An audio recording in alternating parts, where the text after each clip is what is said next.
ಆತ್ಮೀಯ ವಿದ್ಯಾರ್ಥಿಗಳೇ, ಇವತ್ತು ರಾಸಾಯನಿಕ ಕ್ರಿಯೆಗಳು ಮತ್ತು ಸಮೀಕರಣಗಳು ಅನ್ನುವಂತಹ ಪಾಠದ 2ನೇ ವಿಡಿಯೋವನ್ನ ತಾವು ನೋಡ್ತಾ ಇದ್ದೀರಿ. ಈ ಒಂದು ವಿಡಿಯೋದಲ್ಲಿ ಸಮೀಕರಣಗಳನ್ನ ಯಾವ ರೀತಿ ಸರಿದೂಗಿಸಬೇಕು ಅನ್ನುವಂತಹ ಒಂದು ಸುಲಭ ಮೆಥಡ್ ಅನ್ನ ನಾನು ನಿಮಗೆ ಹೇಳ್ಕೊಡ್ತೀನಿ. ಈ ಒಂದು ಸಮೀಕರಣಗಳನ್ನ ಸರಿದೂಗಿಸಬೇಕು ಅಂತಂದ್ರೆ ನಿಮಗ 3 ಅಂಶಗಳು ಗೊತ್ತಿರಬೇಕು. ಒಂದನೇದೇನು ಅಂತಂದ್ರೆ ನಿಮಗ ಪರಮಾಣುಗಳ ಹೆಸರು ಮತ್ತು ಅವುಗಳ ಸಂಕೇತ ಗೊತ್ತಿರಬೇಕು. ಈ ಒಂದು ಪರಮಾಣುಗಳಲ್ಲಿ ಯಾವುವು ಲೋಹಗಳು ಮತ್ತು ಯಾವುದು ಅಲೋಹಗಳು ಅಂತ ಗೊತ್ತಿರಬೇಕು. ಅಂದ್ರೆ ಮೆಟಲ್ಸ್ ಮತ್ತು ನಾನ್ ಮೆಟಲ್ಸ್ ಯಾವುದು ಅಂತ ನಿಮಗ ಪರಿಚಯ ಇರಬೇಕು. ಜೊತೆಗೆ ಅವುಗಳ ವೆಲೆನ್ಸಿಗಳ ಒಂದು ಮಾಹಿತಿ ತಮಗಿರಬೇಕು. ಈ 3 ಸಂಗತಿಗಳು ನಿಮಗೆ ಗೊತ್ತಿದ್ದು ಅಂತಂದ್ರೆ 50% ನೀವು ರಾಸಾಯನಿಕ ಸಮೀಕರಣಗಳನ್ನ ಸರಿದೂಗಿಸಿದ ಹಾಗೆ. ಹೀಗಾಗಿ ಆ ಪರಮಾಣುಗಳ ಹೆಸರು, ಅವುಗಳ ಒಂದು ಸಂಕೇತ, ಮೆಟಲ್ಸ್ ಯಾವುವು, ನಾನ್ ಮೆಟಲ್ಸ್ ಯಾವುವು, ವೆಲೆನ್ಸಿ ಏನು ಅನ್ನುವಂತ ಸಂಪೂರ್ಣ ಒಂದು ಲಿಸ್ಟ್ ಅನ್ನ ಡಿಸ್ಕ್ರಿಪ್ಷನ್ ಬಾಕ್ಸ್ ಒಳಗೆ ಹಾಕಿರ್ತೀನಿ.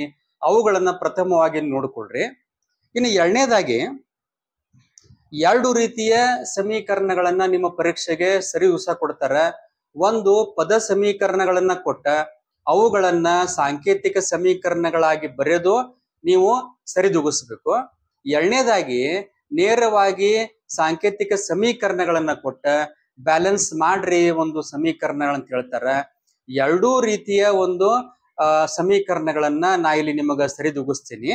ಜೊತೆಗೆ ಇಲ್ಲಿ ಪ್ರಶ್ನೆ ಏನು ಬರ್ತತಿ ಅಂತಂದ್ರೆ ಸಮೀಕರಣಗಳನ್ನ ಯಾಕೆ ಸರಿದೂಗಿಸ್ಬೇಕು ಅನ್ನುವಂತ ಪ್ರಶ್ನೆ ಬರ್ತತಿ.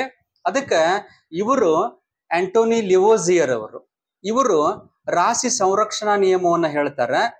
ರಾಶಿಯನ್ನ ಹುಟ್ಟಿಸಲು ಬರುವುದಿಲ್ಲ, ನಾಶಪಡಿಸಲು ಬರುವುದಿಲ್ಲ ಅನ್ನುವಂತಹ ವಿಷಯವನ್ನ ನೀವು 9th ಒಳಗೆ ಕಲಿತೀರಿ.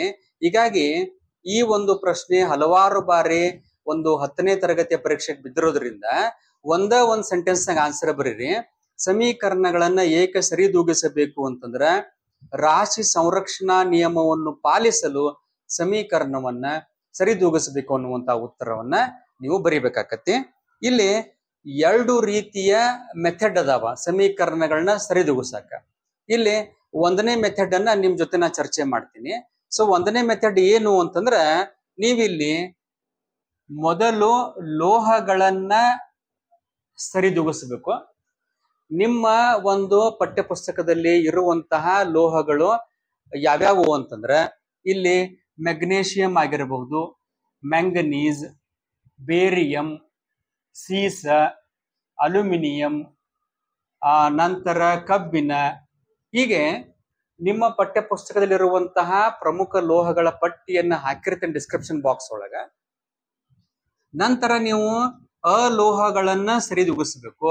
ಕಾರ್ಬನ್ ಆಗಿರಬಹುದು, ನೈಟ್ರೋಜನ್ ಆಗಿರಬಹುದು, ಫಾಸ್ಫರಸ್ ಆಗಿರಬಹುದು, ಮುಂತಾದ ಅಲೋಹಗಳನ್ನ ಸರಿದೂಗಿಸಬೇಕು. ನಂತರ ಆಕ್ಸಿಜನ್, ನಂತರ ಹೈಡ್ರೋಜನ್. ಅನುಕ್ರಮವಾಗಿ ಸಮೀಕರಣ ಸರಿದೂಗಿಸಿರಿ ಅಂತಂದಾಗ ಈ ರೀತಿಯಾಗಿ ನೀವು ಸಮೀಕರಣ ಸರಿ ಮಾಡಬೇಕು. ಯಾವ ರೀತಿ ಅಂತಂದ್ರೆ ಮೊದಲು ಲೋಹಗಳನ್ನ ಗುರುತಿಸಿ ಅವುಗಳ ಸಂಖ್ಯೆಯನ್ನ ಸರಿ ಮಾಡಬೇಕು. ನಂತರ ಅಲೋಹಗಳನ್ನ ಸರಿ ಮಾಡಬೇಕು. ಅಲೋಹದಲ್ಲಿ ಆಕ್ಸಿಜನ್ ಮತ್ತು ಹೈಡ್ರೋಜನ್ ಅನ್ನ ಬಿಟ್ಟು, ಯಾಕಂದ್ರೆ ಅವುಗಳನ್ನ ನಂತರ ಸರಿ ಮಾಡ್ಬೇಕು ನಾವು. ಅವುಗಳನ್ನ ಹೊರತುಪಡಿಸಿ ಅಲೋಹಗಳ ಸಂಖ್ಯೆಯನ್ನ ಸರಿ ಮಾಡಬೇಕು. ಅಲೋಹಗಳಲ್ಲಿ ನೀವು ಸಂಖ್ಯೆಯನ್ನ ಕೊಟ್ಟು ಅಲ್ಲಿ ಸರಿ ಮಾಡ್ರಿ ಅಂತಂದ್ರ ಮತ್ತೇನ್ ಮಾಡ್ಬೇಕು, ಲೋಹಗಳನ್ನ ಚೆಕ್ ಮಾಡಬೇಕು, ಅಲೋಹ ಚೆಕ್ ಮಾಡಬೇಕು. ನಂತರ ಆಕ್ಸಿಜನ್ ಅನ್ನ ಸರಿದೂಗಿಸ್ಬೇಕು. ಆಕ್ಸಿಜನ್ ಸರಿದೂಗಿಸಿರಿ ಅಂತಂದ್ರ ಮತ್ತೇನ್ ಮಾಡ್ಬೇಕಪ್ಪ ಅಂದ್ರ ಫಸ್ಟ್ ಸ್ಟೆಪ್ ನಿಂದ ಬರಬೇಕು. ಲೋಹ, ಅಲೋಹ, ಆಕ್ಸಿಜನ್ ಚೆಕ್ ಮಾಡಬೇಕು. ಹೈಡ್ರೋಜನ್ ಸರಿದೂಗಿಸಿರಿ ಅಂತಂದ್ರ ಮತ್ತೇನ್ ಮಾಡ್ಬೇಕು, 1ನೇ ಸ್ಟೆಪ್ ದಿಂದ ಫಾಲೋ ಮಾಡ್ಕೊಂತ ಬರಬೇಕು.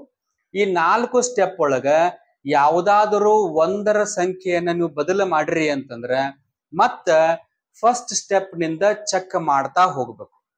ಸೊ ಯಾವ ರೀತಿ ನೀವು ಇದನ್ನ ಚೆಕ್ ಮಾಡ್ಬೇಕು ಅಂತ ಹೇಳಿ ಒಂದು 10 ಎಕ್ಸಾಂಪಲ್ಗಳನ್ನ ನಾನು ನಿಮಗೆ ಕೊಡ್ತೀನಿ. ಅವಾಗ ಸುಲಭವಾಗಿ ತಿಳಿತೈತಿ. ಇಲ್ಲಿ ಸಮೀಕರಣ ಸರಿ ಮಾಡ್ಬೇಕು ಅಂದ್ರೆ ಏನ್ ಮಾಡ್ರಿ, ವಿಡಿಯೋ ಸ್ಕಿಪ್ ಮಾಡಿದ್ದ ನೀವು ನೋಡಿದ್ದೇ ಆದ್ರೆ ನಿಮಗೆ ಸುಲಭವಾಗಿ ಸಮೀಕರಣಗಳನ್ನ ಸರಿದೂಗಿಸ್ತೀರಿ. ಯಾವುದೇ ಕನ್ಫ್ಯೂಷನ್ ಇಲ್ಲಿ ಬೇಡ. ಒಂದೊಂದೇ ಎಕ್ಸಾಂಪಲ್ಗಳನ್ನ ನಿಮ್ಮ ಪಠ್ಯ ಪುಸ್ತಕದಲ್ಲಿರುವಂತಹ ಎಕ್ಸಾಂಪಲ್ಗಳನ್ನ ತಗೊಂಡ್ ಬಿಡಿಸ್ತೀನಿ. ಸೊ 1ನೇ ವಿಡಿಯೋದಾಗ ನಾ ಏನ್ ಮಾಡಿದ್ನಿ, ಚಟುವಟಿಕೆ 1.1 ಬಿಡಿಸಿನಿ. ಮೆಗ್ನೇಷಿಯಂ ಅನ್ನ ಗಾಳಿಯಲ್ಲಿ ಉರಿಸಿದಾಗ ಅದು ಮೆಗ್ನೇಷಿಯಂನ ಆಕ್ಸೈಡ್ ಆಗುತ್ತದೆ ಅನ್ನುವಂಥದನ್ನ ಕಲ್ತೀರಿ. ಸೊ ಫಸ್ಟ್ ನಾನು ಪದ ಸಮೀಕರಣಗಳನ್ನ ಬಿಡಿಸ್ತೀನಿ, ನಂತರ ಸಾಂಕೇತಿಕ ಸಮೀಕರಣಗಳನ್ನ ಬಿಡಿಸ್ತೀನಿ. ಸೊ ನಿಮ್ಮ ಒಂದು ಎಕ್ಸಾಮ್ಗೆ ಏನು ಕೊಡಬಹುದು, ಅವರು ಈ ರೀತಿಯಾಗಿ ಪದ ಸಮೀಕರಣದಲ್ಲಿ ಕೊಡಬಹುದು. ಮೆಗ್ನೇಷಿಯಂ ಇದನ್ನು ಆಕ್ಸಿಜನ್ ಜೊತೆ ವರ್ತಿಸುವ ಹಾಗೆ ಮಾಡಿದಾಗ ನಮಗ ಮೆಗ್ನೇಷಿಯಂ ಆಕ್ಸೈಡ್ ದೊರೆಯುತ್ತದೆ ಅನ್ನುವಂತಹ ಒಂದು ಪದ ಸಮೀಕರಣವನ್ನ ಕೊಡ್ತಾರ.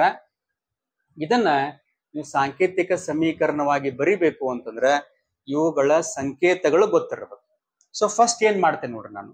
ಸೊ ಮೆಗ್ನೇಷಿಯಂ ಅಂದಾಗ ಇದರ ಒಂದು ಸಂಕೇತ Mg ಪ್ಲಸ್ ಆಕ್ಸಿಜನ್ ಅಂತ ಹೇಳಿದಾರ, ಇತರ ಸಂಕೇತ O2. ನಂತರ ಮೆಗ್ನೇಷಿಯಂ ಆಕ್ಸೈಡ್ ಅನ್ನ ಬರಿ ಅಂತ ಹೇಳ್ಯಾರ. ಸೊ ಮೆಗ್ನೇಷಿಯಂ ಅಂದಾಗ ನೀವು ಬರೀತೀರಿ ಇಟ್ ಈಸ್ Mg, ಆಕ್ಸೈಡ್ ಬರಿ ಅಂದಾರ. ನೋಡ್ರಿ, ಯಾವಾಗಿರ್ಲು ಒಂದು ಸಂಯುಕ್ತ ವಸ್ತುವಿನ ಕೊನೆಯಲ್ಲಿ ಬರುವಂತಹ ವಸ್ತು ಅದು ಆಕ್ಸಿಜನ್ ಇದ್ದಿದ್ದು ಆಕ್ಸೈಡ್ ಆಗೈತಿ, ಕ್ಲೋರಿನ್ ಇದ್ರೆ ಕ್ಲೋರೈಡ್ ಆಕತಿ, iodine iodide, bromine bromide, nitrogen nitride, ಹೀಗದು ಐಡ್ ಪ್ರತ್ಯಯದಿಂದ ಅಂತ್ಯಗೊಳ್ಳುತ್ತದೆ. ಹೀಗಾಗಿ ಇಲ್ಲಿ ಆಕ್ಸೈಡ್ ಐತಪ್ಪ ಅಂದ್ರ ಅದು ಆಕ್ಸಿಜನ್. ನಾ ಏನ್ ಮಾಡ್ತೀನಿ, ಇಲ್ಲಿ ಓ ಬರಿತೀನಿ. ಸೊ ನೀವು ಒಂದು ಸಂಯುಕ್ತ ವಸ್ತುವನ್ನ ಪದ ಸಮೀಕರಣದಿಂದ ಒಂದು ಸಂಯುಕ್ತ ವಸ್ತುವನ್ನ ಬರದ್ದೀರಿ ಅಂತಂದ್ರೆ ಅಲ್ಲಿ ವೆಲೆನ್ಸಿಯನ್ನ ನೀವು ಚೇಂಜ್ ಮಾಡ್ಬೇಕಾಗತ್ತಿ. ಯಾವ ರೀತಿ ಅಂತಂದ್ರ 9th ಒಳಗ್ ಕ್ರಿಸ್ ಕ್ರಾಸ್ ಮೆಥಡ್ ಕಲಿತೀರಿ. ಮೆಗ್ನೇಷಿಯಂನ ವೆಲೆನ್ಸಿ 2, ಅದನ್ನ ಆಕ್ಸಿಜನ್ ಕೊಡ್ತೀರಿ. ಆಕ್ಸಿಜನ್ ವೆಲೆನ್ಸಿ ಕೂಡ 2, ಅದನ್ನ ಮೆಗ್ನೇಷಿಯಂ ಕೊಟ್ಟಾಗ ಸೊ ನಾವೇನ್ ಮಾಡಿದ್ವಿ, ಇಲ್ಲೇ ವೆಲೆನ್ಸಿಯನ್ನ ಇಂಟರ್ಚೇಂಜ್ ಮಾಡಿದ್ವು. ಸೊ ಎರಡೂ ಕಡೆ ವೆಲೆನ್ಸಿ ಸೇಮ್ ಆಗಿರೋದ್ರಿಂದ ಈ ವೆಲೆನ್ಸಿ ಕ್ಯಾನ್ಸಲ್ ಆಕತಿ. ಕ್ಯಾನ್ಸಲ್ ಆದಾಗ ಮೆಗ್ನೇಷಿಯಂ ಆಕ್ಸೈಡ್ ನ ಸರಿಯಾದ ಸೂತ್ರ ನಮಗೆ ಏನ್ ಸಿಕ್ತಂತಂದ್ರೆ ಇಲ್ಲಿ MgO ಅನ್ನುವಂತಹ ನಮಗ ಇದರ ಒಂದು ಸೂತ್ರ ಸಿಕ್ತು. ಇಲ್ಲಿ ಏನ್ ಮಾಡ್ಬೇಕು ನಾವು, ಪ್ರತಿವರ್ತಕಗಳಲ್ಲಿ ಎಷ್ಟು ನಮಗ ಅಟಮ್ಗಳದಾವ, ಪರಮಾಣುಗಳದಾವ, ಅಷ್ಟೇ ಪರಮಾಣುಗಳು ಉತ್ಪನ್ನಗಳಲ್ಲಿಯೂ ಕೂಡ ಇರಬೇಕು. ಕಂಡೀಷನ್ ಏನು ಅಂತಂದ್ರೆ ಇಲ್ಲಿ ಯಾವುದೇ ಕಾರಣಕ್ಕೂ ನೀವು ಸಮೀಕರಣ ಸರಿ ಮಾಡಬೇಕು ಅಂತಂದ್ರ, ಫಾರ್ ಎಕ್ಸಾಂಪಲ್ ನೋಡ್ರಿ, ಇಲ್ಲಿ ಆಕ್ಸಿಜನ್ಗಳು ಪ್ರತಿವರ್ತಕದಲ್ಲಿ 2 ಅದಾವ, ಹಂಗಾರೆ ಉತ್ಪನ್ನದಾಗನು ಪ್ರತಿವರ್ತಕಗಳು 2 ಇರಬೇಕು. 2 ಇರಬೇಕು ಅಂದಾಗ ನೀವು ಯಾವುದೇ ಕಾರಣಕ್ಕೂ ಕೆಳಗಡೆ ಈ ರೀತಿ 2 ನಂಬರ್ ಬರೆದಂಗ ಕೆಳಗಡೆ ನಂಬರ್ ಅನ್ನ ಯಾವುದೇ ಕಾರಣಕ್ಕೂ ಬರಿಬಾರದು. ಇದು 1ನೇದು. 2ನೇದು ನಂಬರ್ ಎಲ್ಲಿ ಬರಿಬೇಕು ಅಂತಂದ್ರ ಇನ್ ಬಿಟ್ವೀನ್, ಮಧ್ಯದಲ್ಲಿಯೂ ಕೂಡ ನೀವು ನಂಬರ್ನ ಬರಿಬಾರ್ದು. ಹಾಗಾದ್ರೆ ನಂಬರ್ ಎಲ್ಲಿ ಬರಿಬೇಕು ಅಂತಂದ್ರ ಆ ಒಂದು ವಸ್ತುವಿನ ಹಿಂದೆ, ಆಕ್ಸಿಜನ್ ಹಿಂದೆ, ಮೆಗ್ನೇಷಿಯಂನ ಹಿಂದೆ. ಸೊ ಹಿಂದೆ ನೀವು ನಂಬರ್ ಅನ್ನ ಬರಿಬೇಕು. ಎಷ್ಟು ನಂಬರ್ ಬರಿಬೇಕು ಅಂತಂದ್ರ ಅದಕ್ಕೆ ಯಾವುದೇ ರೀತಿ ನಿಯಮವಿಲ್ಲ. ನಾವು ಪ್ರತಿವರ್ತಕಗಳ ಸಂಖ್ಯೆ, ಉತ್ಪನ್ನಗಳ ಸಂಖ್ಯೆ ಒಂದೇ ಆಗುವ ಹಾಗೆ ನೀವು ಯಾವುದೇ ನಂಬರ್ ಬರಿಬಹುದು. ಆದ್ರೆ ನಮಗ ಎರಡೂ ಕಡೆಯಲ್ಲಿ ತಕ್ಕಡಿ ಬ್ಯಾಲೆನ್ಸ್ ಆಗ್ಬೇಕು, ಆ ರೀತಿ ನಂಬರ್ ಅನ್ನ ಬರಿಬೇಕು. ಹೀಗಾಗಿ ನೋಡ್ರಿ, ಹಂಗಾರಿ ನಾವು ಈಗಾಗಲೇ ಹೇಳಿದ ಹಾಗೆ ಈ ಮೆಥಡ್ ಅನ್ನ ಫಾಲೋ ಮಾಡ್ರಿ ಅಂತ ಹೇಳಿದೆ. ಸೊ ಫಸ್ಟ್ ಲೋಹಗಳನ್ನ ನೀವು ಸರಿದೂಗಿಸ್ರಿ, ನಂತರ ಅಲೋಹ, ನಂತರ ಆಕ್ಸಿಜನ್, ನಂತರ ಹೈಡ್ರೋಜನ್. ಹೀಗಾಗಿ ಫಸ್ಟ್ ನೋಡ್ರಿ, ಹಂಗಾರೆ ಲೋಹವನ್ನ ಸರಿ ಮಾಡ್ಬೇಕು. ಈ ಒಂದು ರಾಸಾಯನಿಕ ಸಮೀಕರಣದಾಗ ಲೋಹ ಯಾವುದು ಅಂದ್ರೆ ದಟ್ ಈಸ್ ಮೆಗ್ನೇಷಿಯಂ. ಸೊ ಪ್ರಥಮವಾಗಿ ನೀವು ಮೆಗ್ನೇಷಿಯಂ ಅನ್ನ ಅದನ್ನ ಸರಿದೂಗಿಸ್ಬೇಕು. ಪ್ರತಿವರ್ತಕದಾಗ ನೋಡ್ರಿ ಮೆಗ್ನೇಷಿಯಂ 1 ಐತಿ, ಉತ್ಪನ್ನದಾಗನು ಕೂಡ ಮೆಗ್ನೇಷಿಯಂ 1 ಐತಿ. ಸೊ ಎರಡೂ ಬದಿಯಲ್ಲಿ ಮೆಗ್ನೇಷಿಯಂ 1 ಐತಿ, ಮೆಗ್ನೇಷಿಯಂ ನಮಗ ಸರಿ ಐತಿ. 2ನೇಕ್ ಅಲೋಹ ಚೆಕ್ ಮಾಡ್ರಿ. ಮೆಗ್ನೇಷಿಯಂ ಅನ್ನ ಬಿಟ್ಟು ಅಲೋಹ ಯಾವ್ದ ನೋಡ್ರಿ, ನಮಗ ಅಲೋಹಗಳು ಯಾವುದು ಇಲ್ಲಿ. ನಂತರ ಬರುವಂತದ್ದು ಆಕ್ಸಿಜನ್. ಅಂದ್ರೆ ಆಕ್ಸಿಜನ್ ಐತಿ ನೋಡ್ರಿ, ಹೌದು ಆಕ್ಸಿಜನ್ ಐತಿ. ಅಂದ್ರೆ ಆಕ್ಸಿಜನ್ ಸಂಖ್ಯೆಯನ್ನ ಸರಿದೂಗಿಸ್ಬೇಕು. ಅಂದ್ರೆ ಆಕ್ಸಿಜನ್ ಪ್ರತಿವರ್ತಕದಲ್ಲಿ 2 ಅದಾವ, ಉತ್ಪನ್ನದಾಗನು ನಮಗೇನಾಗ್ಬೇಕು, ಈಗ ಆಕ್ಸಿಜನ್ಗಳ ಸಂಖ್ಯೆ 2 ಆಗಬೇಕು. ಎರಡು ಆಗ್ಬೇಕು ಅಂದ್ರೆ ಏನ್ ಮಾಡ್ರಿ, ಕೆಳಗಡೆ ನಂಬರ್ ಬರಿದಂಗ ಅಂತ ನಾ ಹೇಳೇನಿ. ಹೀಗಾಗಿ ನಂಬರ್ ಅನ್ನ ಹಿಂದೆ ಬರಿಬೇಕು. ಈ ವಸ್ತುವಿನ ಹಿಂದೆ ಏನ್ ಮಾಡ್ತಾನೆ, ಈಗ 2 ಅಂತ ಬರಿತೀನಿ. ನೆನಪಿಡ್ರಿ, ವಸ್ತುವಿನ ಹಿಂದೆ ನಂಬರ್ ಐತಿ ಅಂತಂದ್ರ ಈ 2 ಮ್ಯಾಗ್ನೇಷಿಯಂಗೂ ಸಂಬಂಧಪಡ್ತತಿ, ಆಕ್ಸಿಜನ್ಗೂ ಸಂಬಂಧಪಡ್ತತಿ. ಹೀಗಾಗಿ ಇಲ್ಲಿ 2 ಮ್ಯಾಗ್ನೇಷಿಯಂ ಮತ್ತು 2 ಆಕ್ಸಿಜನ್ಗಳಾಗಿ ನಮಗ ಇಲ್ಲಿ ಸಮೀಕರಣ ಸರಿ ಆಯ್ತು. ಹಾಗಾದ್ರೆ ಆಕ್ಸಿಜನ್ ಸರಿ ಮಾಡಿರಿ ಅಂತಂದ್ರ ಮತ್ತೇನ್ ಮಾಡ್ಬೇಕು, ನಾವು ಫಸ್ಟ್ ಸ್ಟೆಪ್ ನಿಂದ ಈ ಒಂದು ಪ್ರೊಸೀಜರ್ ನ ಫಾಲೋ ಮಾಡ್ಬೇಕು. ಸೊ ಆಕ್ಸಿಜನ್ ಸರಿ ಮಾಡೀನಿ. ಸೊ 1ರಲ್ಲಿ ನೀವು ಏನಾದ್ರೂ ಸಂಖ್ಯೆನ ಸರಿ ಮಾಡ್ರಿ ಅಂದ್ರೆ ಮತ್ ಫಸ್ಟ್ ಸ್ಟೆಪ್ ಜಂಪ್ ಆಗ್ಬೇಕು. ಮತ್ ಲೋಹ ಚೆಕ್ ಮಾಡ್ರಿ. ಮ್ಯಾಗ್ನೇಷಿಯಂ ನೋಡ್ರಿ, ಇಲ್ಲಿ ಮ್ಯಾಗ್ನೇಷಿಯಂ 1 ಐತಿ, ಇಲ್ಲಿ ಮ್ಯಾಗ್ನೇಷಿಯಂ 2 ಐತಿ. ಹಂಗಾರೆ ಇಲ್ಲಿ ಮ್ಯಾಗ್ನೇಷಿಯಂ 2 ಅದಾವಂದ್ರ ಈ ಮ್ಯಾಗ್ನೇಷಿಯಂಗಳ ಸಂಖ್ಯೆ ಕೂಡ 2 ಆಗಬೇಕು. ಹಂಗಾರೆ ಏನ್ ಮಾಡ್ತೀರಿ, ಈ ಮ್ಯಾಗ್ನೇಷಿಯಂ ಕೆಳಗಡೆ 2 ಬರಿಬೇಡ್ರಿ, ಯಾವಾಗಿರ್ಲು ಇದರ ಹಿಂದ್ ನಂಬರ್ ಬರೀರಿ. ಸೊ 2 ಮ್ಯಾಗ್ನೇಷಿಯಂ ಅದು. ನೆಕ್ಸ್ಟ್ ಅಲೋಹ ಚೆಕ್ ಮಾಡ್ರಿ. ಅಲೋಹಗಳು ನಮಗೆ ಯಾವಿಲ್ಲ, ಆಕ್ಸಿಜನ್ ಹೈಡ್ರೋಜನ್ ಹೊರತುಪಡಿಸಿ ಹೇಳತ್ತೇನೆ ನಾನು, ಯಾವುದೇ ರೀತಿ ಅಲೋಹಗಳಿಲ್ಲ. ನಂತರ ಆಕ್ಸಿಜನ್ ಮತ್ ಚೆಕ್ ಮಾಡ್ರಿ. ಆಕ್ಸಿಜನ್ 2 ಅದಾವ, ಹೈಡ್ರೋಜನ್ ಅದಾವ ನೋಡ್ರಿ. ಈ ಸಮೀಕರಣದಾಗ ಹೈಡ್ರೋಜನ್ ಇಲ್ಲ. ಹೀಗಾಗಿ 2 ಮ್ಯಾಗ್ನೇಷಿಯಂ, ಆಕ್ಸಿಜನ್ಗಳು 2, ಇಲ್ಲಿ ಆಕ್ಸಿಜನ್ಗಳು 2. ನಮ್ಮ ಸಮೀಕರಣ ಸರಿದೂಗಿತು. ಹಿಂಗ ನೀವು ಈ ಒಂದು ಸ್ಟೆಪ್ ಒಳಗ ಯಾವ್ದಾದ್ರೂ ಒಂದು ಸ್ಟೆಪ್ ಅನ್ನ ನೀವು ಚೇಂಜ್ ಮಾಡ್ರಿ ಅಂತಂದ್ರ ಮತ್ 1ನೇ ಸ್ಟೆಪ್ ದಿಂದ ರಿಪೀಟ್ ಆಗಿ ಈ ರೀತಿಯಾಗಿ ಅದು ಬರ್ತಾ ಹೋಗಬೇಕು. ಹಾಗೆ ಇನ್ನೊಂದು ಎಕ್ಸಾಂಪಲ್, ಸತು ಹೈಡ್ರೋಕ್ಲೋರಿಕ್ ಆಮ್ಲದೊಂದಿಗೆ ವರ್ತಿಸಿದಾಗ. ಸೊ ಸತು ಇದು ಹೈಡ್ರೋಕ್ಲೋರಿಕ್ ಆಮ್ಲದೊಂದಿಗೆ ವರ್ತಿಸಿದಾಗ ನಮಗ ಸತುವಿನ ಕ್ಲೋರೈಡ್ ಮತ್ತು ಹೈಡ್ರೋಜನ್ ಅನಿಲ ಸಿಗುತ್ತದೆ ಅನ್ನುವಂತಹ ಪದ ಸಮೀಕರಣವನ್ನು ಕೊಟ್ಟಿದ್ದಾರೆ. ಸೊ ಏನ್ ಮಾಡ್ರಿ, ಇವುಗಳ ಸಂಕೇತಗಳನ್ನ ಮೊದಲು ಬರ್ಕೋರಿ. ಸತು ಅಂತಂದಾಗ ಇದರ ಒಂದು ಸಂಕೇತ Zn. ಹೈಡ್ರೋಕ್ಲೋರಿಕ್ ಆಮ್ಲ ಅಂತ ಹೇಳಿದಾರೆ. ಸೊ ಹೈಡ್ರೋಕ್ಲೋರಿಕ್ ಆಮ್ಲದ ಸಂಕೇತ ತಮಗೆಲ್ಲ ಏನೈತಿ, ಕಂಠಪಾಠ ಐತಿ. ಹೈಡ್ರೋಕ್ಲೋರಿಕ್ ನ ಸೂತ್ರ ಏನ್ರಿ, ಆಮ್ಲ ಸೂತ್ರ HCl. ನೀವು ಯಾವ್ದಾದ್ರೂ ಸೂತ್ರವನ್ನ ಕಂಠಪಾಠ ಮಾಡಿದ್ರಿ ಅಂತಂದ್ರ ಅಲ್ಲಿ ವೆಲೆನ್ಸಿಯನ್ನ ಇಂಟರ್ಚೇಂಜ್ ಮಾಡುವಂತ ಅವಶ್ಯಕತೆ ಇಲ್ಲ. ನಮಗ್ ಹೈಡ್ರೋಜನ್ ಕ್ಲೋರೈಡ್ ಸೂತ್ರ ನಮಗ್ ಕಂಠಪಾಠ ಇದ್ದಿದ್ರಿಂದ ಅಲ್ಲಿ ವೆಲೆನ್ಸಿಯನ್ನ ನಾನು ಬರ್ಲಿಕ್ಕೆ ಹೋಗೋದಿಲ್ಲ. ನೆಕ್ಸ್ಟ್ ಸತುವಿನ ಕ್ಲೋರೈಡ್ ಬರ್ರಿ ಅಂದಾರ. ಹಂಗಾರ ಸತು ಅಂತಂದ್ರ Zn, ಕ್ಲೋರೈಡ್ ಅಂತಂದ್ರ ಕ್ಲೋರಿನ್ ಇದ್ದಿದ್ದು ಕ್ಲೋರೈಡ್ ಆಗೈತಿ. ಹಂಗಲ್ಲ ಕ್ಲೋರಿನ್ ಸೂತ್ರ ಅಥವಾ ಸಂಕೇತ ಏನು, Cl. ಅಂದ್ರೆ ಇಲ್ಲಿ ನಾನು ಸೂತ್ರವನ್ನ ಬರೆದಾಗ ಇಲ್ಲಿ ವೆಲೆನ್ಸಿಯನ್ನ ನಾನು ಅದಲು ಬದಲು ಮಾಡಬೇಕು. ಸತುವಿನ ವೆಲೆನ್ಸಿ 2, ಅದನ್ನ ನಾನು ಕ್ಲೋರಿನ್ಗೆ ಕೊಡ್ತೀನಿ. ಕ್ಲೋರಿನ್ ನ ವೆಲೆನ್ಸಿ 1, ಅದನ್ನ ಸತುವಿ ಕೊಡ್ಬೇಕಾಗೈತಿ. 1 ಇದ್ರ ನಾವು ಅದನ್ನ ನಮೂದು ಮಾಡಕ್ ಹೋಗುಲ್ಲ, ಅದನ್ನ ಬರೆಯುದಿಲ್ಲ. ಹಾಗಾಗಿ ಸೂತ್ರ ಏನಾಯ್ತು, ZnCl2 ಆಯ್ತು. ನಂತರ ಹೈಡ್ರೋಜನ್ ನ ನಮ್ಮ ಸಂಕೇತ H2 ಆಗಿರ್ತತಿ. ಇಲ್ಲಿ ನಾವು ನಮ್ಮ ಒಂದು ಮೆಥಡ್ ಅನ್ನ ಫಾಲೋ ಮಾಡೋಣ. ಪ್ರಥಮವಾಗಿ ಲೋಹಗಳನ್ನ ಸರಿ ಮಾಡ್ರಿ. ಹಂಗಾರೆ ಇದ್ರೊಳಗ ಲೋಹ ಯಾವ್ದು ನೋಡ್ರಿ, ಇದ್ರೊಳಗ Zn ಲೋಹ ಐತಿ. ಸೊ ಪ್ರತಿವರ್ತಕದಾಗ Zn1, ಉತ್ಪನ್ನದಾಗ Zn1. ನಮ್ಮ ಸಮೀಕರಣ Zn ಪ್ರಕಾರ ಸರಿ ಐತಿ. 2ನೇಕ ಅಲೋಹ ಚೆಕ್ ಮಾಡ್ರಿ. ಅಲೋಹ ಇಲ್ಲಿ ಹೈಡ್ರೋಜನ್ ಆಕ್ಸಿಜನ್ ಬಿಟ್ಟು ಹೇಳತ್ತೇನೆ ನಾನು. ಅಲೋಹ ಯಾವುದು, ಕ್ಲೋರಿನ್ ಐತಿ. ಹಂಗಾರೆ ಈ ಕಡೆ ಕ್ಲೋರಿನ್ 1 ಐತಿ, ಈ ಕಡೆ ಕ್ಲೋರಿನ್ಗಳು 2 ಅದಾವ. ಹಂಗಾರೆ ಈ ಸೈಡ್ ಕ್ಲೋರಿನ್ 2 ಆಗಬೇಕು. 2 ಆಗಬೇಕಂದಾಗ ನಾನು ಹಿಂದ್ ನಂಬರ್ ಬರಿತೀನಿ. ಹಂಗಾರೆ ಕ್ಲೋರಿನ್ಗಳು 2 ಅದು. ಕ್ಲೋರಿನ್ 2 ಆದಾಗ ನೋಡ್ರಿ, ಅಲೋಹ ಸರಿ ಮಾಡಿರಿ. ಅಲೋಹ ಸರಿ ಮಾಡಿರಿ ಅಂದಾಗ ಮತ್ತೇನ್ ಮಾಡ್ಬೇಕು, ಇಲ್ಲಿ ಫಸ್ಟ್ ಸ್ಟೆಪ್ ನಿಂದನ ಬರಬೇಕು. ಲೋಹಗಳು ನೋಡ್ರಿ, Zn1. ಅಲೋಹ ನೋಡ್ರಿ, 2 ಕ್ಲೋರಿನ್ಗಳು. ಆಕ್ಸಿಜನ್ ಚೆಕ್ ಮಾಡ್ರಿ. ಈ ಸಮೀಕರಣದಾಗ ಆಕ್ಸಿಜನ್ ಇಲ್ಲ. ನೆಕ್ಸ್ಟ್ ಹೈಡ್ರೋಜನ್ ಚೆಕ್ ಮಾಡ್ರಿ. ಹೈಡ್ರೋಜನ್ಗಳು ಇಲ್ಲಿ 2 ಅದಾವ, ಇಲ್ಲಿಯೂ ಕೂಡ ಹೈಡ್ರೋಜನ್ಗಳು 2 ಅದಾವ. ಸೊ ನಮ್ಮ ಸಮೀಕರಣ ಸರಿದೂಗಿತು. ಇಷ್ಟು ಸುಲಭವಾಗಿ ನೀವೇನ್ ಮಾಡಬಹುದು, ಸಮೀಕರಣಗಳನ್ನ ಸರಿ ಮಾಡಬಹುದು.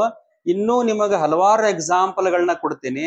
ಎಕ್ಸಾಂಪಲ್ಗಳನ್ನ ನೀವು ಪ್ರಾಕ್ಟೀಸ್ ಮಾಡಿದ್ದೆ ಆದ್ರೆ ಯಾವುದೇ ರೀತಿಯ ಸಮೀಕರಣಗಳನ್ನ ನೀವು ಸರಿದೂಗಿಸಬಹುದು. ನಂತರ ನಿಮ್ಮ ಪಠ್ಯ ಪುಸ್ತಕನಾಗಿದ್ದು barium chloride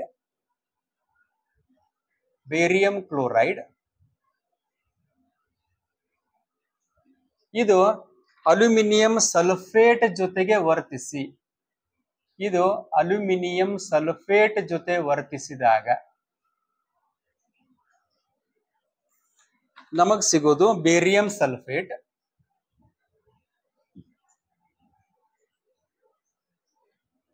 plus aluminium chloride. ಈ ರೀತಿ ಪದ ಸಮೀಕರಣವನ್ನ ಕೊಟ್ಟಿದ್ದಾರೆ. ಹೀಗಾಗಿ ಮೊದಲ ಇವುಗಳ ಸಂಕೇತಗಳನ್ನ ಬರೆದುಕೊಳ್ಳೋನು. ಬೇರಿಯಂ ಅಂತಂದ್ರೆ BA, chloride means chlorine Cl. So ಒಂದು ಅಣುಸೂತ್ರವನ್ನ ನೀವು ಬರೆದಾಗ ವೆಲೆನ್ಸಿಯನ್ನ ನೋಡ್ಕೊರಿ. ಬೇರಿಯಂನ ವೆಲೆನ್ಸಿ 2, ಕ್ಲೋರಿನ್ ಕೊಡ್ರಿ.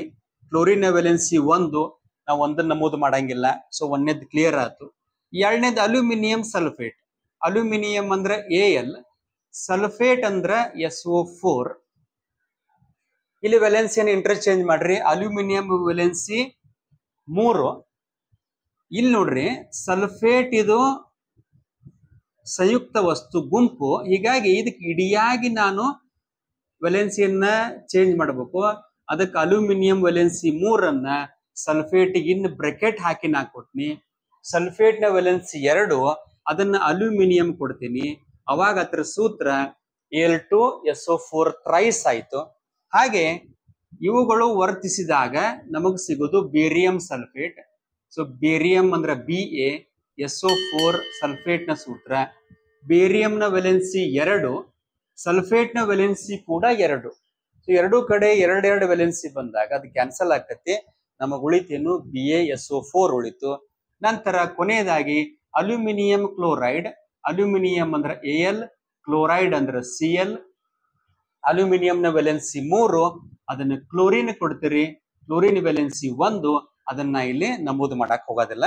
ಹೀಗಾಗಿ ನಮಗಿಲ್ಲಿ ಸಮೀಕರಣವನ್ನ ನಾವು ಬರೋದು ಸ್ವಲ್ಪ ಲಕ್ಷ ಕೊಟ್ಟು ಕೇಳ್ರಿ. ಇದು ಸಮೀಕರಣ ಸ್ವಲ್ಪ ಕ್ಲಿಷ್ಟಕರ ಆಗೈತಿ. ನಮ್ಮ ಮೆಥಡ್ ಅನ್ನ ಫಾಲೋ ಮಾಡೋನು. ಲೋಹವನ್ನ ಸರಿದೂಗಿಸ್ರಿ ಅಂದಾರ. ಹಂಗಾರೆ ಇಲ್ಲಿ ನಿಮಗೇನು ಕನ್ಫ್ಯೂಷನ್ ಸ್ಟಾರ್ಟ್ ಆಕತ್ತಂತಂದ್ರೆ ಲೋಹಗಳು 2 ಅದಾವ. ಬೇರಿಯಂ ಕೂಡ ಲೋಹ, ಅಲ್ಯೂಮಿನಿಯಂ ಕೂಡ ಲೋಹ. ಹೀಗಾಗಿ ಯಾವುದನ್ನ ಸರಿ ಮಾಡ್ಬೇಕನ್ನುವಂತ ಪ್ರಶ್ನೆ ಬಂದಾಗ, ಸೊ ಎರಡೆರಡು ಲೋಹಗಳಿದ್ದಾಗ ಯಾವುದೇ ಲೋಹದಿಂದ ನೀವು ಏನ್ ಮಾಡ್ರಿ ಸಮೀಕರಣವನ್ನ ಸರಿದೂಗಿಸಕ್ ಪ್ರಯತ್ನ ಮಾಡ್ರಿ. ಬೇರಿಯಂ ಆದ್ರೂ ತೆಗೆದುಕೊಳ್ಳಿ ಅಥವಾ ಅಲ್ಯೂಮಿನಿಯಂ ಆದ್ರೂ ತೆಗೆದುಕೊಳ್ಳಿ. ಸೊ ನಾ ಫಸ್ಟ್ ಬೇರಿಯಂದಿಂದ ಸ್ಟಾರ್ಟ್ ಮಾಡ್ತೀನಿ, ನೀವು ಅಲ್ಯೂಮಿನಿಯಂದಿಂದ ಸ್ಟಾರ್ಟ್ ಮಾಡಿ ನೋಡ್ರಿ. ಸೊ ಫಸ್ಟ್ ಬೇರಿಯಂ ನೋಡ್ರಿ. ಬೇರಿಯಂ ಪ್ರತಿವರ್ತಕದಲ್ಲಿ 1, ಉತ್ಪನ್ನದಲ್ಲಿ 1. ನೆಕ್ಸ್ಟ್ ಲೋಹ ಮತ್ತೊಂದು ಐತಿ, ಅಲ್ಯೂಮಿನಿಯಂಗಳು 2 ಅದಾವ. ಇಲ್ಲಿ ಅಲ್ಯೂಮಿನಿಯಂ ಎಷ್ಟೈತಿ ನೋಡ್ರಿ, ಅಲ್ಯೂಮಿನಿಯಂ 1 ಐತಿ. ಅದನ್ನ 2 ಮಾಡ್ಬೇಕಂದಾಗ ನಾನು ಅಲ್ಯೂಮಿನಿಯಂ ಏನ್ ಮಾಡ್ತೀನಿ, ಇಲ್ಲಿ 2 ಮಾಡ್ತೀನಿ. 2 ಅಲ್ಯೂಮಿನಿಯಂಗಳಾತು. ಸೊ ಲೋಹಗಳು ಸರಿ ಅದು ನಮಗ. ಇನ್ ಅಲೋಹ ಚೆಕ್ ಮಾಡ್ರಿ. ಅಲೋಹಗಳು ಕ್ಲೋರಿನ್ 2 ಅದಾವ. ನಂತರ ನೋಡ್ರಿ ಕ್ಲೋರಿನ್ಗಳು ಇಲ್ಲಿ ಎಷ್ಟದಾವ, 6 ಅದಾವ. 6 ಯಾವ ರೀತಿ ಹೇಳ್ತೀರಿ ಅಂತಂದ್ರ ಇಲ್ಲಿ ಕ್ಲೋರಿನ್ಗಳ 3, ಹಿಂದಿನ ನಂಬರ್ ಹೇಳೇನಿ ನಾನು, 2ಕ್ಕೂ ಸಂಬಂಧ ಪಡ್ತತಿ. ಹೀಗಾಗಿ 3 ಇಂಟು 2 ಇವುಗಳನ್ನು ನೀವು ಮಲ್ಟಿಪ್ಲೈ ಮಾಡ್ಬೇಕು. 3 ಇಂಟು 2 6 ಕ್ಲೋರಿನ್ ಅದಾವ. ಹೀಗಾಗಿ ಇಲ್ಲಿ ನೀವು 6 ಕ್ಲೋರಿನ್ ಮಾಡ್ಬೇಕು. 6 ಕ್ಲೋರಿನ್ ಮಾಡಬೇಕು ಅಂದಾಗ ನೋಡ್ರಂಗಾರೆ ಕ್ಲೋರಿನ್ಗಳು 2 ಅದಾವ. ಸೊ 2 ಇದ್ದಾಗ ನಾ ಇಲ್ಲಿ ನಂಬರ್ 3ಅನ್ನ ಬರದ್ನಿ ಅಂದ್ರ 3 ಇಂಟು 2 ಎಷ್ಟಾತ್ರಿ, 6 ಕ್ಲೋರಿನ್ಗಳಾದು. ಕ್ಲೋರಿನ್ಗಳ ಸಂಖ್ಯೆ 6 ಆಯ್ತು. ಹಂಗಾರ ಅಲೋಹವನ್ನ ನೀವೇನ್ ಮಾಡ್ರಿ ಸರಿ ಮಾಡಿರಿ ಅಂದಾಗ ಮತ್ ಫಸ್ಟ್ ಸ್ಟೆಪ್ಪಿಗೆ ಜಂಪ್ ಆಗಬೇಕು. ಲೋಹ ಚೆಕ್ ಮಾಡ್ರಿ. ಲೋಹಗಳು 3 ಬೇರಿಯಂ ಅದು. ಈ ಲೋಹಗಳು 1 ಬೇರಿಯಂ ಐತಿ. ಹೀಗಾಗಿ ಇದನ್ನು ಕೂಡ 3 ಮಾಡೀನಿ. ಅಲೋಹ ನೋಡ್ರಿ ಕ್ಲೋರಿನ್ಗಳು 6 ಅದಾವ. ಇಲ್ಲೂ ಕ್ಲೋರಿನ್ಗಳು 6 ಅದಾವ.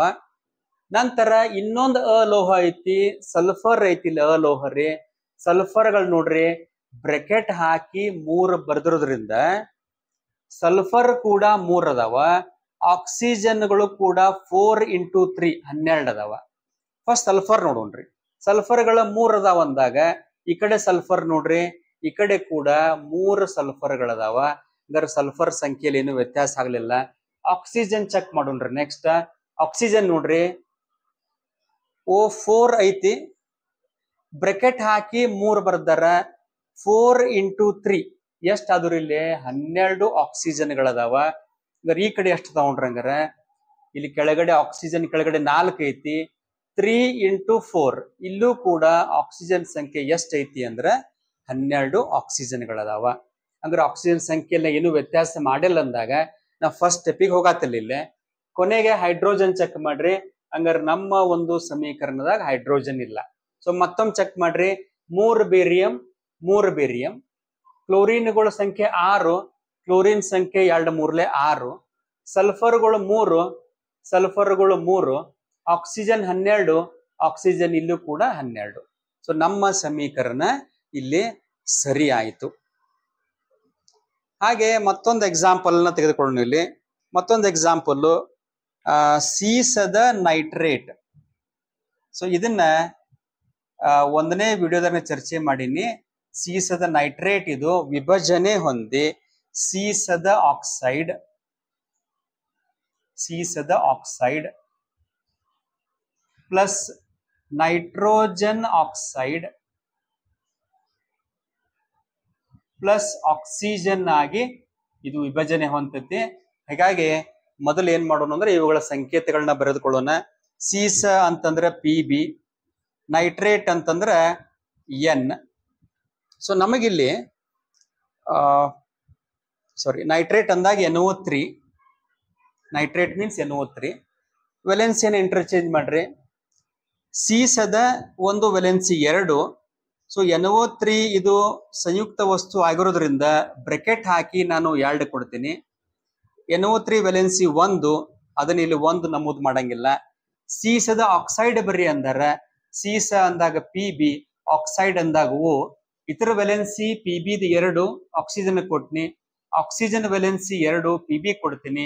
ಸೊ 2 2 2 ಇರೋದ್ರಿಂದ ಕ್ಯಾನ್ಸಲ್ ಆಕ್ಕವ. ಅದರ ಸೂತ್ರ PB ಆಕತಿ. ನಂತರ ನೈಟ್ರೋಜನ್ ಆಕ್ಸೈಡ್ ಬರ್ರಿ ಅಂದಾರ. ಸೊ ನೈಟ್ರೋಜನ್ ಆಕ್ಸೈಡ್ ಅಂದಾಗ NO ಆಕತಿ. ಇಲ್ಲಿ ನೈಟ್ರೋಜನ್ ಆಕ್ಸೈಡ್ ನಮಗ ನೈಟ್ರೋಜನ್ ನ ವೆಲೆನ್ಸಿಯನ್ನ ನೋಡಿದಾಗ ಇದು NO2 ಆಕತಿ. ಹಾಗೆ ಆಕ್ಸಿಜನ್ ಏನ್ ಆಕತಿ, ಇದ್ರದ್ದು O2 ಆಗಿರ್ತತಿ. ಇಲ್ಲಿ ವೆಲೆನ್ಸಿಯನ್ನ ನೋಡ್ರಿ ಸೆಟ್ ಮಾಡಿದ್ವಿ ನಾವೀಗ. ಸಮೀಕರಣವನ್ನ ಸರಿದೂಗಿಸ್ರಿ. ಫಸ್ಟ್ ಲೋಹ ನೋಡ್ರಿ. ಸೊ PB ಲೋಹ ಐತಿ, ಪ್ರತಿವರ್ತಕನ್ಯಾಗ 1, ಉತ್ಪನ್ನದಾಗ 1. ನಂತರ ಅಲೋಹ ಚೆಕ್ ಮಾಡ್ರಿ. ನೈಟ್ರೋಜನ್ಗಳು 2 ಅದಾವ. ಇಲ್ಲಿ ನೋಡ್ರಿ ನೈಟ್ರೋಜನ್ 1 ಐತಿ, ಇದನ್ನ 2 ಮಾಡ್ತೀನಿ, ಇದು 2 ಆಯ್ತು. ನೈಟ್ರೋಜನ್ ಸಂಖ್ಯೆ ಸರಿ ಮಾಡಿದ್ರೆ ಮತ್ತೆ ಫಸ್ಟ್ ಸ್ಟೆಪಿಗೆ ಹೋಗ್ರಿ. ಲೋಹ ಚೆಕ್ ಮಾಡ್ರಿ. PB1, PB1. ಅಲೋಹ ನೋಡ್ರಿ, ನೈಟ್ರೋಜನ್ 2, ನೈಟ್ರೋಜನ್ 2. ನಂತರ ಆಕ್ಸಿಜನ್ ಚೆಕ್ ಮಾಡ್ರಿ. 3 2 ಈ ಕಡೆ 6 ಆಕ್ಸಿಜನ್ ಅದಾವ. ಈ ಕಡೆ ನೋಡ್ರಿ, ಇಲ್ಲಿ 1 ಆಕ್ಸಿಜನ್ ಪ್ಲಸ್ ಇಲ್ಲಿ 2 ಇಂಟು 2 4 ಆಕ್ಸಿಜನ್ ಪ್ಲಸ್ ಇಲ್ಲಿ 2 ಆಕ್ಸಿಜನ್ ಅದಾವ. ಟೋಟಲ್ ಚೆಕ್ ಮಾಡ್ರಿ. 4 3 7 ಆಕ್ಸಿಜನ್ ಅದು, ಇಲ್ಲಿ 6 ಆಕ್ಸಿಜನ್ ಅದಾವ. ಸೊ ನಮಗ್ ಇವನ್ನ 7 ಮಾಡಬೇಕು ಅಂದ್ರೆ ಪಾಸಿಬಲ್ ಇಲ್ಲ. ಯಾಕಂದ್ರೆ ನಮಗಿಲ್ಲಿ 7 ಮಾಡಾಕ ಸಾಧ್ಯ ಇಲ್ಲ. ಯಾಕಂದ್ರೆ ನಾವು 1 ನಂಬರ್ ಬರೆದ್ರ ಏನಾಕತ್ ನೋಡ್ರಿ, ಅದು ನೈಟ್ರೋಜನ್ಗಳು ಆಕ್ಸಿಜನ್ಗಳು 6 ಅದಾವ. 6 ಇಂಟು 1 6 ಆಕತಿ. 1 ನಂಬರ್ ಬರೆದ್ರು ಅಷ್ಟ ಬಿಟ್ರು ಒಟ್ಟ. ಹೀಗಾಗಿ 1 ಬರಿಬೇಡ್ರಿ. ನೆಕ್ಸ್ಟ್ ನಾವು ಅನಿವಾರ್ಯವಾಗಿ ಎಷ್ಟು ಮಾಡ್ಬೇಕ್ರಿ, 2 ನಂಬರ್ ಬರಿಲೇಬೇಕಾಕತಿ.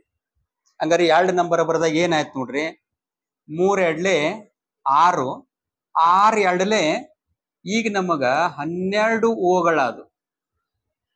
ಸೊ ಈ ಕಡೆ 12 ಓಗಳಾದಾಗ ಸೊ ನಮ್ದು ಏನಾತ್ರಿ, ಇಲ್ಲಿ ಪೂರ್ತಿಯಾಗಿ ನಮ್ಮ ಒಂದು ಏನು ಇಷ್ಟೋ ಮಟ ನಾವು ಮಾಡಿದ್ದು ಎಲ್ಲ ಏನಾತ್ರಿ, ಎಲ್ಲ ಅದು ಅಸ್ತವ್ಯಸ್ತ ಆಯ್ತು. ಹೀಗಾಗಿ ಮತ್ತೆ ಫಸ್ಟ್ ಬಂದ್ರಿ ಲೋಹವನ್ನ ನೋಡ್ರಿ ಫಸ್ಟ್ ಮಾತ್ರ. ಯಾಕಂದ್ರೆ ಚೇಂಜ್ ಮಾಡಿದ್ವು ನಾವು ಸಂಖ್ಯೆಯನ್ನ.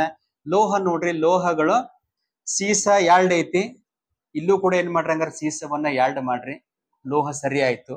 ನೆಕ್ಸ್ಟ್ ಅಲೋಹ ಚೆಕ್ ಮಾಡ್ರಿ, ನೈಟ್ರೋಜನ್ 2 ಇಂಟು 2 ಎರಡ್ಲೆ 4 ನೈಟ್ರೋಜನ್.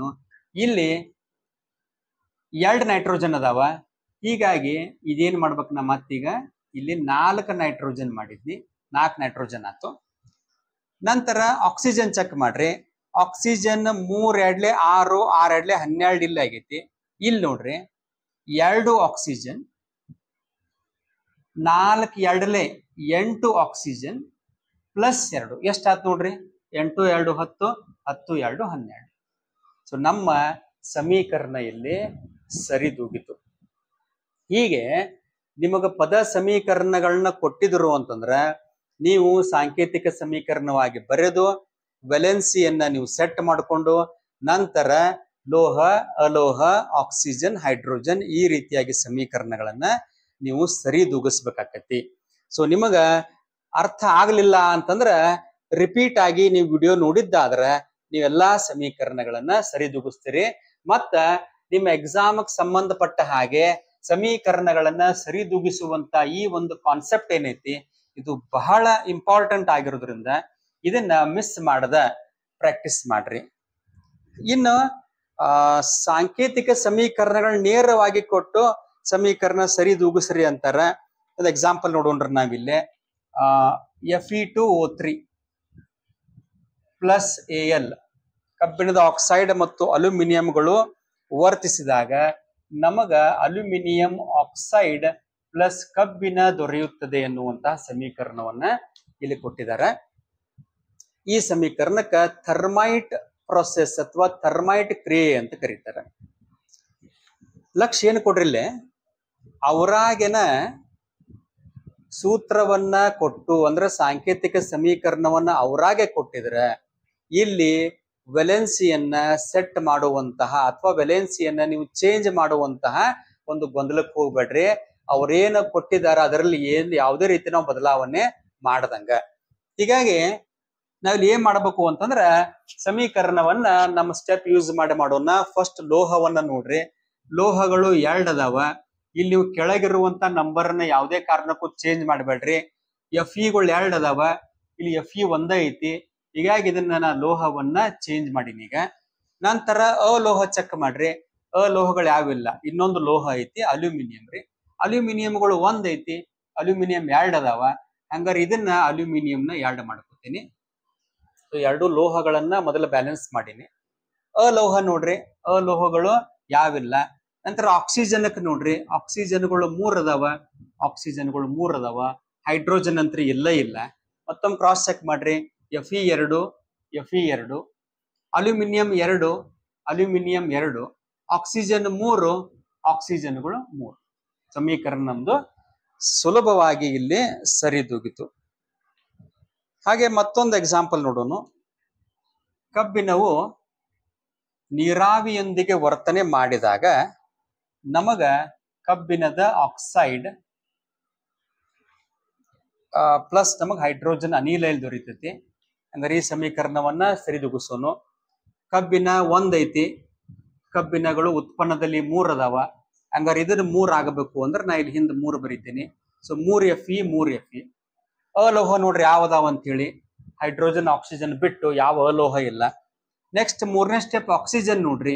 ಆಕ್ಸಿಜನ್ 1 ಐತಿ, ಆಕ್ಸಿಜನ್ 4 ಅದಾವ. ಹಂಗಾರೆ ಇದನ್ನ 4 ಮಾಡಬೇಕು ಅಂದ್ರೆ ಹಿಂದೆ ನಾ ಏನ್ ಮಾಡ್ತೀನಿ, ಇಲ್ಲಿ 4 ಬರಿತೀನಿ. 4 ಆಕ್ಸಿಜನ್ ಆಯ್ತು. ಹೈಡ್ರೋಜನ್ಗಳು 2 ಅದಾವ. ಹೈಡ್ರೋಜನ್ ನೋಡ್ರಿ ಇಲ್ಲಿ 4 × 2 ಎಷ್ಟು ಅದಾವ್ರಿ, 8 ಹೈಡ್ರೋಜನ್ ಅದಾವ. ಇದನ್ನು ಕೂಡ ನೀವು 8 ಹೈಡ್ರೋಜನ್ ಮಾಡ್ರಿ. ವಿಚಾರ ಮಾಡ್ರಿ ಯಾವ ರೀತಿ ಮಾಡ್ತೀರಿ ಅಂತ ಹೇಳಿ. ಇಲ್ಲಿ 2 ಅದಾವ, 8 ಆಗ್ಬೇಕು. ಸೊ ನನ್ನ 4 ಬರದ್ನಿ ಅಂದ್ರೆ 4 2 8 ಅದ. ಸೊ ಹೈಡ್ರೋಜನ್ ಸಂಖ್ಯೆಯನ್ನು ಚೇಂಜ್ ಮಾಡಿರಿ ಅಂದ್ರೆ ಮತ್ತೆ ಫಸ್ಟ್ ಸ್ಟೆಪ್ ಚೆಕ್ ಮಾಡಿಬಿಡ್ರಿ. ಲೋಹಗಳು 3 ಲೋಹಗಳು 3, ಆಕ್ಸಿಜನ್ 4 ಆಕ್ಸಿಜನ್ 4, ಹೈಡ್ರೋಜನ್ 8 ಹೈಡ್ರೋಜನ್ 8. ಈ ರೀತಿಯಾಗಿ ಸಾಂಕೇತಿಕ ಸಮೀಕರಣ ಬಂದ್ರೆ ಅವುಗಳನ್ನ ನಾವು ಸುಲಭವಾಗಿ ಸರಿದೂಗಿಸಬಹುದು. ಇನ್ನ ಲಾಸ್ಟ್ ಎಕ್ಸಾಂಪಲ್ ನೋಡೋಣ ಯಾವ ರೀತಿ ಐತೆ ಅಂತ ಹೇಳಿ. Mg3N2. ಸೊ ಮ್ಯಾಗ್ನೇಷಿಯಂ ನೈಟ್ರೈಡ್ ಇದ್ದಿದ್ದು ಇದು ನೀರಿನೊಂದಿಗೆ ವರ್ತನೆ ಮಾಡಿದಾಗ ನಮಗ ಮ್ಯಾಗ್ನೇಷಿಯಂ ಹೈಡ್ರಾಕ್ಸೈಡ್ ದೊರೀತೈತಿ. ಜೊತೆಗೆ ನಮಗ ಅಮೋನಿಯಾ ಸಿಗತೈತಿ ಅನ್ನುವಂತಹ ಸಮೀಕರಣವನ್ನ ಕೊಟ್ಟಿದ್ದಾರೆ. ಸೊ ಫಸ್ಟ್ ನೋಡ್ರಿ, ಹಂಗಾರ ನೈಟ್ರೋಜನ್ ಸರಿ ಮಾಡ್ರಿ. ಎಂ ಜಿಗಳು 3 ಅದಾವ, ಎಂ ಜಿ ಒಂದೇ ಐತಿ. ಅಂದ್ರೆ ಎಂ ಜಿಗಳ ಸಂಖ್ಯೆಯನ್ನ ನಾನು 3 ಮಾಡಿದ್ನಿ. ನಂತರ ಅಲೋಹ ಚೆಕ್ ಮಾಡ್ರಿ. ನೈಟ್ರೋಜನ್ ಐತಿ, ಅಲೋಹ. ನೈಟ್ರೋಜನ್ಗಳು 2 ಅದಾವ. ಇಲ್ಲಿ ನೈಟ್ರೋಜನ್ಗಳು 1 ಇದ್ದಿದ್ರಿಂದ ಇದನ್ನು ಕೂಡ ನಾನು 2 ಮಾಡ್ತೀನಿ. ಸೊ ಅಲೋಹ ಚೇಂಜ್ ಮಾಡಿರಿ ಅಂದ್ರೆ ಮತ್ತೆ ಫಸ್ಟ್ ಸ್ಟೆಪ್ಗೆ ಹೋಗ್ರಿ. ಲೋಹ ನೋಡ್ರಿ, ಲೋಹಗಳ 3, ಲೋಹಗಳ 3, ಅಲೋಹ 2, ಅಲೋಹ 2. ಆಕ್ಸಿಜನ್ ನೋಡ್ರಿ, ಆಕ್ಸಿಜನ್ಗಳು ಪ್ರತಿವರ್ತಕದಲ್ಲಿ 1 ಐತಿ. ಉತ್ಪನ್ನದಾಗ ಒಂದು ಸ್ವಲ್ಪ ಲಕ್ಷ ಕೊಟ್ಟು ನೋಡ್ರಿ, ಆಕ್ಸಿಜನ್ಗಳು ಬ್ರೆಕೆಟ್ ಹಾಕಿರೋದ್ರಿಂದ ಆಕ್ಸಿಜನ್ಗಳು 2 ಅದಾವ. 2 ಆಕ್ಸಿಜನ್ನು ಪ್ಲಸ್ ಹಿಂದ್ 3 ಐತಿ, 3 × 2, ಒಟ್ಟ ಆಕ್ಸಿಜನ್ಗಳು 6 ಅದಾವ. ಹಂಗಾರೆ ಈ ಕಡೆ ಕೂಡ ನಮ್ಮ ಆಕ್ಸಿಜನ್ 6 ಆಗಬೇಕು. ಹಂಗಾರೆ ಇಲ್ಲಿ 6 ಆಗಬೇಕು ಅಂದಾಗ ಇದು 1 ಐತಿ, ಹೀಗಾಗಿ ನಾನು ಇಲ್ಲಿ 6 ಬರಿತೀನಿ. ಸೊ 6 ಆಕ್ಸಿಜನ್ಗಳಾದ. ಆಕ್ಸಿಜನ್ ಸಂಖ್ಯೆನ ಚೇಂಜ್ ಮಾಡಿರಿ ಅಂದಾಗ ಮತ್ತೆ ಫಸ್ಟ್ ಸ್ಟೆಪ್ಪಿಗೆ ಹೋಗ್ರಿ. ಲೋಹಗಳ 3, ಲೋಹಗಳ 3, ನೈಟ್ರೋಜನ್ಗಳು 2, ನೈಟ್ರೋಜನ್ಗಳು 2, ಆಕ್ಸಿಜನ್ ಈ ಕಡೆ 6, ಆಕ್ಸಿಜನ್ ಈ ಬದಿಯು 6 ಅದಾವ. ಕೊನೆಯದಾಗಿ ಆಕ್ಸಿಜನ್ ಚೆಕ್ ಮಾಡ್ರಿ. ಆಕ್ಸಿಜನ್ಗಳು 6 ಆಕ್ಸಿಜನ್ ಅದಾವ, ಸಾರಿ ಹೈಡ್ರೋಜನ್ 6 2 12 ಹೈಡ್ರೋಜನ್ ಅದಾವ. ಇಲ್ಲಿ ನೋಡ್ರಿ 3 2 6 ಹೈಡ್ರೋಜನ್ ಪ್ಲಸ್ 2 3 6 ಹೈಡ್ರೋಜನ್, ಟೋಟಲ್ ಎಷ್ಟಾಯ್ತು? 12. ಇಲ್ಲೂ 12, ಇಲ್ಲೂ 12. ನಮ್ಮ ಸಮೀಕರಣ ಸರಿದೂಗಿತು. ಈಗ ನೀವು ಸಮೀಕರಣಗಳನ್ನ ಸರಿದೂಗಿಸ್ಬೇಕು ಅಂತಂದ್ರೆ ಇದು 1ನೇ ಮೆಥಡ್ ಏನಂತಂದ್ರೆ ಲೋಹ, ಅಲೋಹ, ನಂತರ ಆಕ್ಸಿಜನ್, ನಂತರ ಹೈಡ್ರೋಜನ್ ಸರಿದೂಗಿಸ್ರಿ. ಇದನ್ನ ಬಿಟ್ಟು ಇನ್ನೊಂದು ಮೆಥಡ್ ಯಾವುದು ಅಂತಂದ್ರೆ ಇದು ನಿಮ್ಮ ಲಾಜಿಕ್ ಮೇಲೆ. ನೀವು ಇದೇ ರೀತಿ ಇದೇ ಸ್ಟೆಪ್ ಅನ್ನ ಫಾಲೋ ಮಾಡ್ಬೇಕಂತ ಏನೂ ಇಲ್ಲ. ನಿಮ್ಮ ಲಾಜಿಕ್ ಮೇಲೆ ನೀವು ಯಾವುದೇ ವಸ್ತುವನ್ನ ಈ ಕಡೆ ಸರಿದೂಗಿಸಿ, ಉತ್ಪನ್ನದಲ್ಲಿ ಸರಿದೂಗಿಸಿ, ಯಾವುದೇ ನಂಬರ್ ಅನ್ನ ಚೇಂಜ್ ಮಾಡ್ತಾ ಮಾಡ್ತಾ ಟ್ರಯಲ್ ಅಂಡ್ ಎರರ್ ಮೆಥಡ್ ಅಂತ ಕರಿತೀವಿ. ಆ ಟ್ರಯಲ್ ಅಂಡ್ ಎರರ್ ಮೆಥಡ್ ನಾಗೂ ಕೂಡ ಮಾಡಬಹುದು. ಜಾನ ಮಕ್ಕಳು ಅಗದಿ ಈಸಿಯಾಗಿ ಅದನ್ನ ಮಾಡಬಹುದ್ರಿ, ಟ್ರಯಲ್ ಅಂಡ್ ಎರರ್. ಅಥವಾ ಈ ಮೆಥಡ್ ಫಾಲೋ ಮಾಡಿದ್ರೆ ಮೋರ್ ದನ್ 95% ನಿಮ್ಗೆಲ್ಲಾ ಸಮೀಕರಣಗಳು ಸರಿ ಇರುತ್ತವ. ಇನ್ನು 5% ಸಮೀಕರಣಗಳು ಯಾವ ಈ ಮೆಥಡ್ನಾಗ ಸರಿ ದುಗಂಗಿಲ್ಲ, ಅವುಗಳನ್ನ ನೀವು ಟ್ರಯಲ್ ಅಂಡ್ ಎರರ್ ಮೆಥಡ್ನಾಗ ಸಾಲ್ವ್ ಮಾಡಬಹುದು. ಹೀಗಾಗಿ ಬಹಳಷ್ಟು ಇಂಪಾರ್ಟೆಂಟ್ ಕಾನ್ಸೆಪ್ಟ್ ಇರೋದ್ರಿಂದ ರಜೆ ಅವಧಿಯಲ್ಲಿ ಇವುಗಳನ್ನ ಪ್ರಾಕ್ಟೀಸ್ ಮಾಡ್ರಿ. ನಿಮ್ ಟೆಕ್ಸ್ಟ್ ಬುಕ್ ನಾಗ ಇರುವಂತ ಎಲ್ಲಾ ಎಕ್ಸಾಂಪಲ್ಗಳನ್ನು ಬರ್ಕೊಂಡು ಪ್ರಾಕ್ಟೀಸ್ ಮಾಡಿದ್ದೆ ಆದ್ರೆ ಇದ್ರ ಮೇಲೆ ನೀವು ಯಾವುದೇ ರೀತಿಯ ಅಂಕಗಳು ನಿಮಗೆ ಎಕ್ಸಾಮ್ದಾಗ ಮಿಸ್ ಆಗೋದಿಲ್ಲ. ಇನ್ನು ಮುಂದಿನ ವಿಡಿಯೋದಾಗ ನಾವೇನ್ ಮಾಡೋಣ ಅಂತಂದ್ರ ರಾಸಾಯನಿಕ ಸಮೀಕರಣಗಳ ವಿಧಗಳದಾವ. ಸೊ ಯಾವ ವಿಧಗಳನ್ನ ನೋಡ್ತಾ ಆ ವಿಧಗಳ ಸಮೀಕರಣಗಳನ್ನ ಬರೀತಾ ಅವುಗಳನ್ನು ಕೂಡ ಈ ರೀತಿಯಾಗಿ ನಾವು ಸಮೀಕರಣವನ್ನ ಸರಿದೂಗಿಸ್ತಾ ಪ್ರಾಕ್ಟೀಸ್ ಅನ್ನ ಮಾಡೋಣ. ಎಲ್ಲರಿಗೂ ಧನ್ಯವಾದಗಳು.